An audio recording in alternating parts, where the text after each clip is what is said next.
Douglas Fairbanks Jr. in The Silent Men. The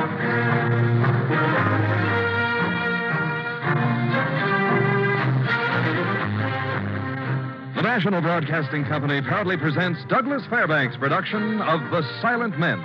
Transcribed stories of the undercover operations of the special agents of every branch of our federal government and their relentless fight against crime. Now here is Douglas Fairbanks. This is no pleasant tale I have to tell. It is the story of the bitter struggle of the United States government to prevent the Soviet Union from arming for total war at American expense. It's a story of hate, intrigue, and murder told to me by a highly placed American official in Europe. In it, I will play the role of Special Agent Henry McAdam, a file case entitled Murder in Vienna, in which only the names and places are fictional.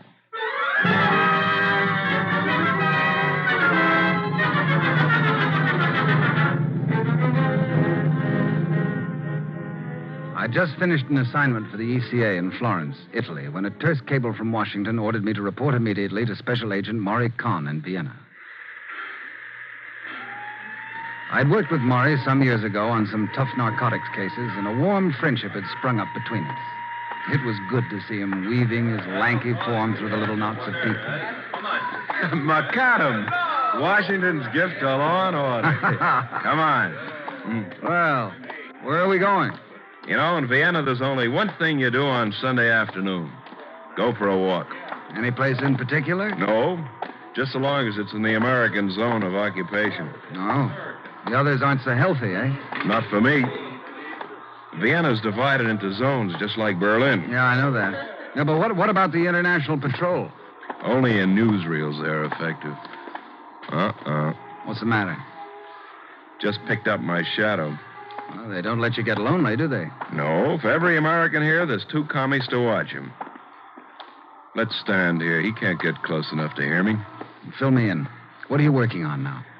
I don't want to talk shop today. It's Sunday, and the first nice day we've had in a month. Oh, it's lovely. So I'll take 60 seconds off to brief you on what I've been doing. After that, nothing till tomorrow. Deal? Sure. Okay. Vienna's Russia's most important commercial contact with the West. Uh-huh. They do most of their buying here. They set up an agency under Colonel Zarkov. Ball bearings, machine tools, heavy precision machinery. They buy it from all over the world, including America. How do they clear the borders with it? They not only buy materials, they buy men. Customs inspectors, officials of all sorts. Kind of frightening, isn't it? Yeah, and sickening. Some big American firms are shipping these goods to neutral countries knowing they'll end up in Moscow.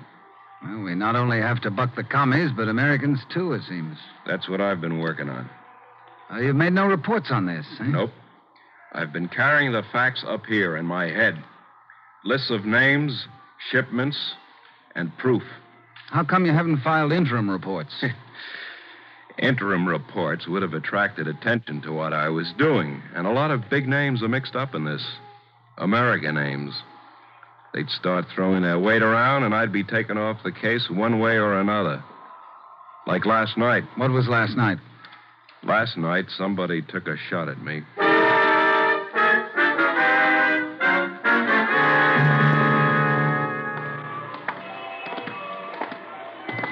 Where are we now?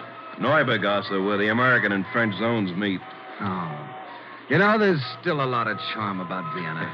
Look at this statue of Mozart playing for two children dancing. And that organ grinder. Vienna, city of music and romance. Not now. It's a city that lives in the past, a city of tired, faded dreams. In 24 hours, the charm wears off, and you see it for what it is. All right, but the 24 hours it takes, do you mind if I enjoy them? Say, you're right. You should enjoy them, and I'll tell you what I'll do, Henry. I'm going to help you. That's more like it. Come on. If there's one thing in Vienna that's a sheer delight, I have it. What's that? A girl. She's waiting for us at the Stadtcafé.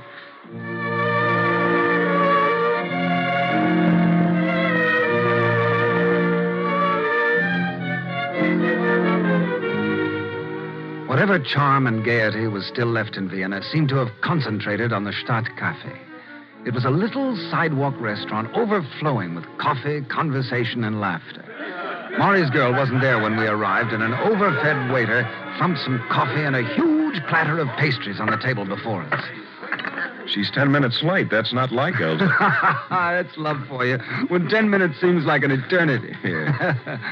Your shadow seems to be having himself a time. He's got himself a friend now. The new one's probably your boy. So soon? Yeah. Henry. I know. Carry a gun and watch out.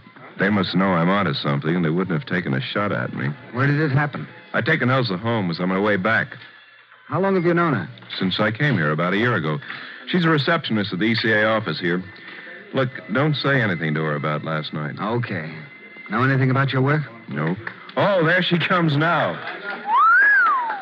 And then some. Yeah. Elsa! Over here.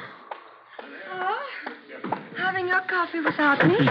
Elsa, this is Henry McAdam, the friend I told you about. Oh, how do you do, Mr. McAdam? Oh, Henry, to beautiful women. Yeah. Thank you. Henry, Some coffee? please. Hey, why were you so late, Elsa? I had things to do. What kind of things? Oh, that is so like a man. For weeks now, he has been hiding some terrible secrets. And every time I ask him about it, he tells me politely to mind my own business. Now I am 10 minutes late, and I must give him a detailed account. Perhaps he will tell you what this mysterious business of his is all about, Henry. Could be. Then you will tell me? Sure, positively. Just for that, you may come with us. Elsa's making dinner for us tonight. No, really? You're coming to my apartment. Hey, you can't back out of this one, McAdam. You want to shatter a beautiful romance? Oh, two's company, three's... Oh, come along, my two handsome American boys. One on each arm.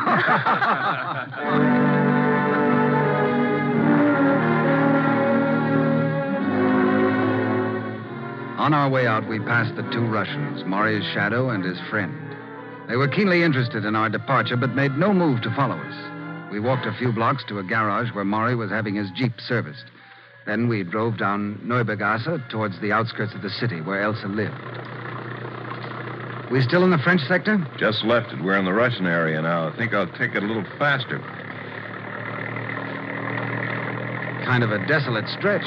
Yeah. Look, there's a car behind us. So what? It's a free road. But they're moving up on us. Take a look, McAdam. I don't know. They're moving up awful fast. Hang on. I'm going to open her wide. They're gaining. Oh, just probably some guy who feels like racing. Guess I'm getting jumpy after last night, you know. We'll know in a couple of seconds. They're even with us. Pull over! Keep going, Maury. Don't stop. They'll run us into the ditch. We'll be killed. Stop your car! It's no use. I should have known better. We got to stop. Elsa, when I stop, you get out and run for it. You too, McAdam.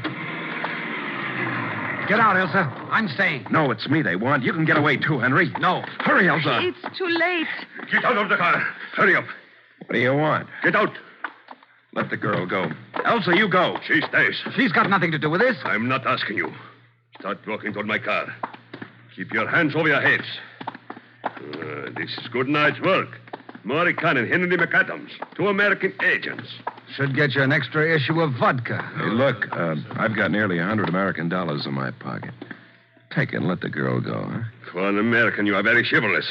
Peter, these men must have guns. Take them. No, I see. And now, get in the car.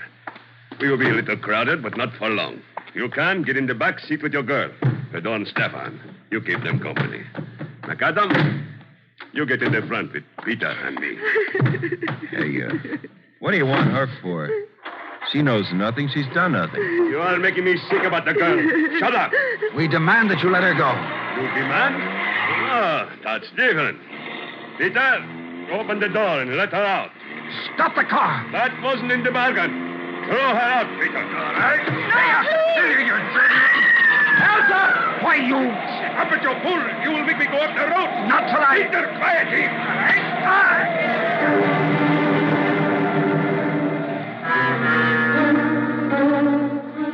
It was the cool antiseptic smell of the hospital that made me first realize I was still alive. I struggled to get my eyes open and finally made it. I found myself speaking to a man who sat on a chair near my bed. But the voice didn't sound like mine. What do you want? Nice to have you with us again. How long have I been where I am? A little less than 2 days. Oh, Feeling pretty woozy? Tongue weighs 2 tons. How did Maury make out? You're in no shape to talk yet. I said, how did Maury make out? That's doctor's orders. Dead? The doctor said to... Maury's dead. You've got to tell me. Yes. And the girl? What girl? Elsa. She was with us in the car. We found you and Maury in a field. Oh. There was no girl. Look in the ditch. You'll find her, too. What do you want? I worked with Maury. I'm Kilbride, his chief. Good for you. Go away. We'll get to the bottom of this soon as you can talk. Sure. We'll talk. Lots of talk. But Maury's dead. He never had a chance, did he? You go back to sleep now. All right. But when I get up, I'm resigning. I'm going back home and raise cabbages.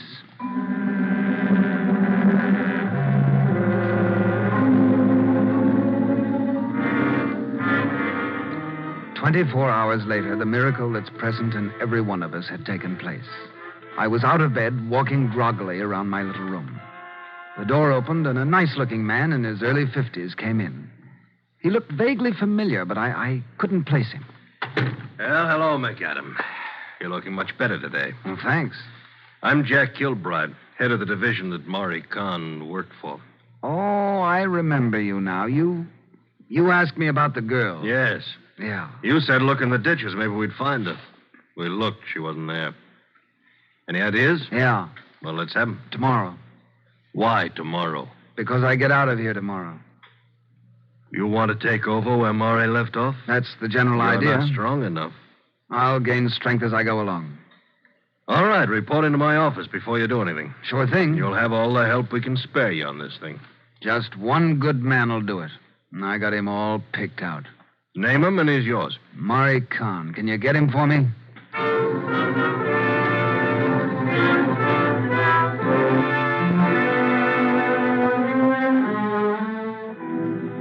They checked me out of the hospital 10 o'clock the next morning.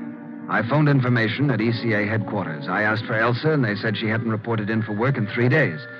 They gave me her address, 797 Schoenberg Platz, apartment 3. I took a cab to that address. I managed to climb the stairs and ring the bell on her apartment door.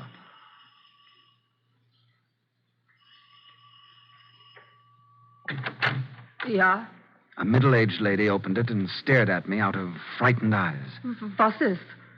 Was is wrong? You are sick? A glass of water and I'll be all right. Come in. Sit down. I will bring you some.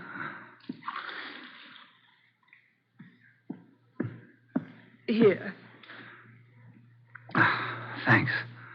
What you want? Elsa, where is she? She is not home. I've got to talk to her. I know nothing. You had better leave at once. When did you see her last? I have not seen her. Please go. You live here with her? Ja, I am her aunt. She said she was bringing her boyfriend home for dinner on Sunday night. Were they here? Ja. You're lying. They did not come here for supper. Maury was killed on the way here. Why are you lying? They told me to say nothing. If I tell you, they will kill me. I was in the car when they threw her out. Is she still alive? Yeah. She is badly hurt. But she still lives. She's in a hospital? Yeah. Which one? That is all I can tell you. Already, I have told you too much. Her life is in danger. Tell me how to get to her and I can save her. I am helpless. We are all helpless. Now go. Go.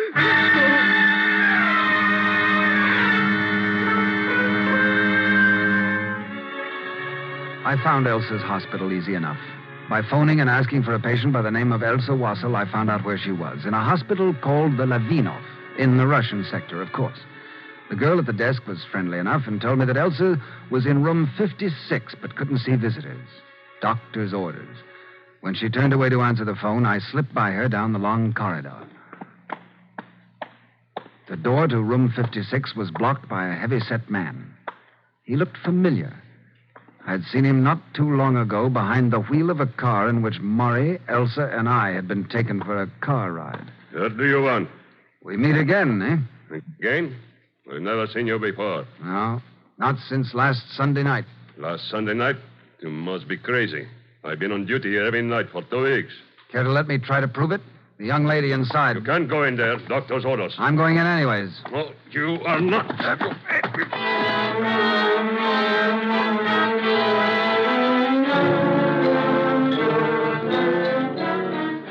I put up a fight, but my knees gave way on me, and Ivan the Terrible finished up by tossing me out on the street like a drunken bum. I lay there on the grass trying to gather up enough strength to get up. Finally, 2 old women helped me to my feet and put me in a cab. I drove to my hotel and crawled into bed. There I stayed until the next morning. About 11 o'clock, I got down to Kilbride's office. Come in, McAdam. Sit down. Ah, thanks. I thought I'd see you yesterday. I did a little sightseeing. At the Levinov Hospital. Thought I'd get in to talk to Elsa. Just like we tried the day before. You couldn't get in either? No. Doctor's orders, no visitors. Did they say when? No. The man guarding her door was one of the men in the car Sunday night. Are you sure? Positive. You'll be alibied 100 different ways. If we could get in to see the girl, she'll prove it. I wouldn't count too much on it. By the time we get to see her, she won't remember a thing. Give me an idea of what Maury was on, and I'll take over. Oh, we don't know too much about it. Let's see his file records. He left none. He kept it all in his head. You two were supposed to compile it. That's right. Well, there must be some clue as to what he was doing. Well, some little scraps of paper we found in his desk. He used to jot down notes like a lecture or something, leave them in his drawer. They don't mean anything to us. Hope you hung on to him. Oh, I got them right here in my desk. Let's take a look. Here's one that just has the word Barrington written on it. Here's another one. It says S.D. May I see them, please? Yeah. Now, here's one with another name, Zarkov. That's the only one means anything to me. Colonel Zarkov. He's in charge of the Russian buying commission here. Good. I'll take these with me. All right, I've made copies. What are you going to do with them? Study them till I can get the message they're supposed to give.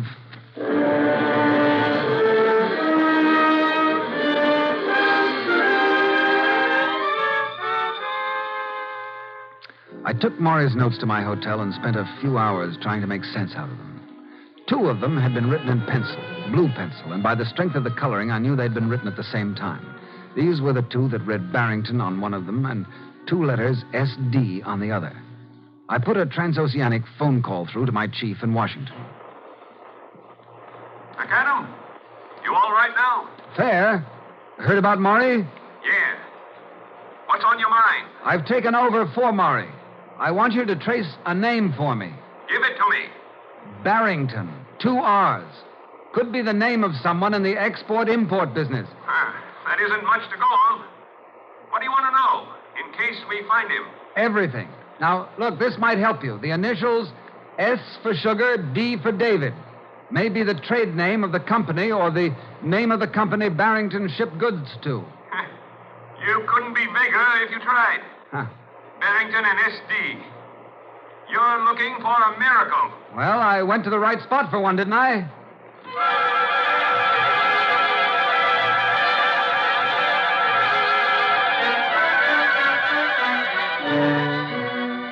Early next morning, Kilbride sent an office car to get me.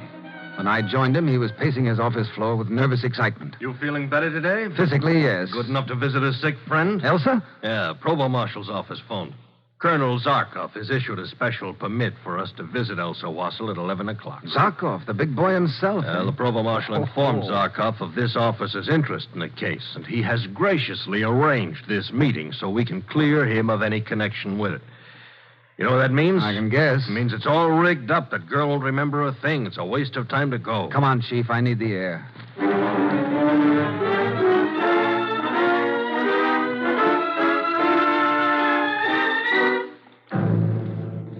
The girl at the information desk at the Levinov Hospital nodded us towards the long corridor and told us to go to room 56. I caught a glimpse of the same guard who had blocked me yesterday when I tried to see Elsa. Stop a minute. What is it? The guy at the door.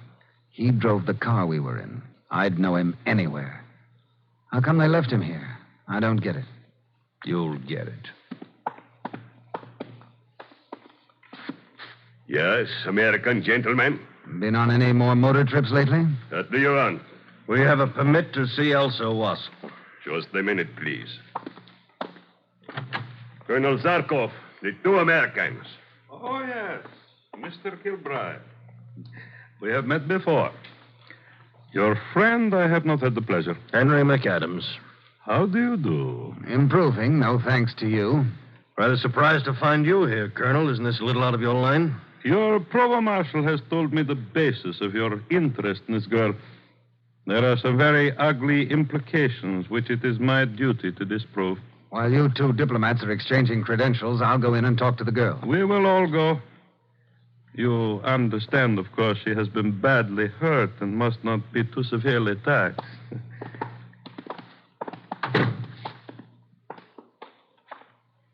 Elsa. Do you remember this man, Miss Watson? He was in the car with me. Do you remember my name, Elsa? No. You were a friend of the man who drove me home from the office. That's right. Do you remember everything that happened? Clearly. Good girl. Tell us. Yes. Tell us exactly what happened. I was being driven home from the office with this man and his friend. On the way, we were stopped by another car. So? How many men were in the car that stopped you? I do not remember. More than one, that is all I know. Did you know any of them? Tell the truth. Yeah? One of them was Hans Strebel, an old sweetheart of mine. He was furious because I had told him I didn't want to see him anymore. And what nationality was he? Austrian, of course. Austrian? There wasn't an Austrian in the whole car. You are mistaken. They were all Austrian. How many men did you say there were in the car? I do not remember. Can you give us any descriptions? No, only Hans. And I have already told this other gentleman... You may rest assured we are searching for him. If I show you one of the men in the car, would you remember him? Yes. Colonel, ask your man outside the door to come in, please. Certainly. Alex, come inside, please. No, it's no use, Henry. They've rehearsed this 100 times. This man, Elsa. Have you seen him before? He has been standing at my door. Before then? No. He was not one of the men in the car? No, he was not. Elsa, look at me and say that. I had never seen him before I got into the hospital. You're lying, Elsa. Do you hear? You're lying. This man killed your lover. So now you're resorting to typical American police methods. I shall have to conclude this interview. Elsa, were you thrown out of the car? I wasn't thrown out. I jumped out myself. I was afraid of Hans, what he might do to me. You see, gentlemen, a purely domestic affair. A jealous lover, the triangle. Our patient is becoming weary. Let's go, Henry. 1 minute. Elsa, you know Maury is dead. I have been told. You won't help me punish the men who did it. You loved Maury, didn't you? I did not. One does not love Americans. One merely tolerates them for cigarettes and silk stockings. Is that not so, Elsa? Don't let them frighten you, Elsa. One last chance. Would you swear in a court that what you have told us is the truth? Yes. Now, see what you have done. Let's get out of here.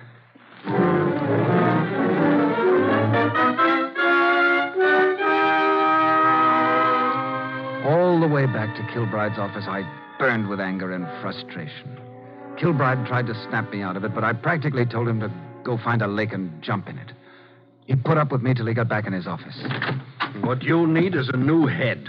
The one you're wearing is useless for a while. Take a week off. You're wrong, Chief. After seeing Elsa, what I need is a new stomach. Well, she was scared, Henry. Scared to death. The whole world's scared to death. Bluffed into a state of panic. I'm in a panic. You're in a panic. Oh, here's a cable on my desk for you. Oh, thanks. A week in Paris, maybe. Hey, get a load of this. From the chief in Washington. Checked records. No Barrington registered in import-export trade. However, Barrington may refer to road and airstrip paving machines, highly strategic and forbidden entry into Iron Curtain countries. Oh. Letters SD may have been abbreviation for Switzerland. 3 of these shipped to Europa Company in Switzerland last month. Properly licensed, but investigate immediately. Signed, Burke. I'll get busy on that at once, and you take yourself a holiday. That'll be my holiday. A week in Switzerland? Oh, I feel better already.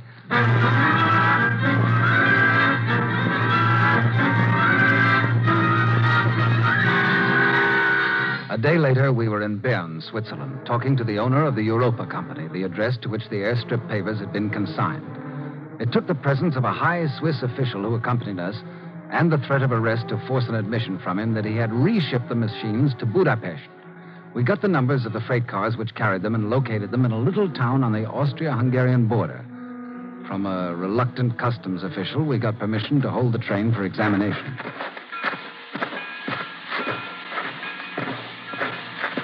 I guess they're right at the end. Scrap iron they're built them as. Sure. Gives the customs people an out. Who inspects scrap iron? Here we are. Yeah. There's a friend of ours talking to that customs man. Colonel Zarkov. Let's go. Colonel Zarkov? Oh, the Americans. What do you want? Nothing much. Just to take a look at those last 3 cars. Henry, break the seal. You cannot do that. The shipment is consigned to my government. My government says it stays here. But Take a look at it. A great big airstrip paver. Too bad, Zarkov. No, it is not that serious, I assure you. We have already received delivery on 20 of those magnificent American machines. And there will be more. Many more.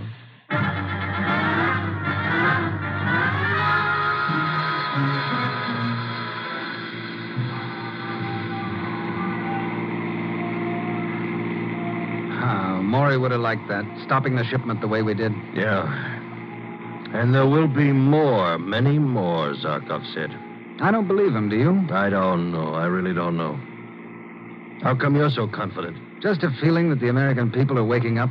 The people back home are starting to realize that all this corruption and greed can only lead to one thing, national suicide. Say, how'd that sentence look in my report? It could get you a promotion, a job in the Congressional Library. Oh, enough said. Strike it off the record.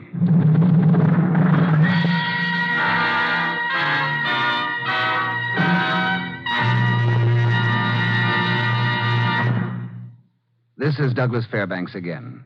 Stopping the transshipment of vital war materials behind the Iron Curtain closes another chapter in the distinguished chronicle of our silent men, the special agents of all branches of our federal government who daily risk their lives to protect the lives of all of us.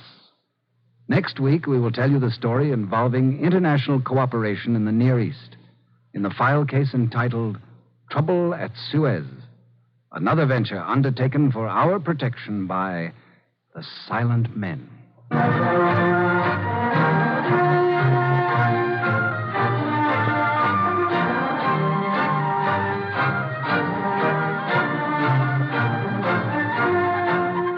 The Silent Men was produced and directed by Warren Lewis.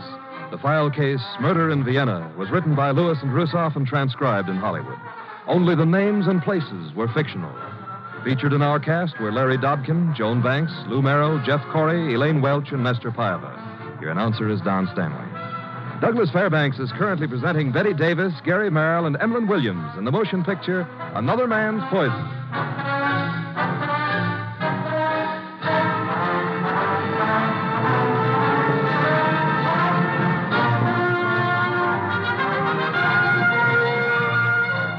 Listen again next week and every week to other exciting cases involving the law enforcement adventures of the special agents of our federal government. For they are the Silent Men.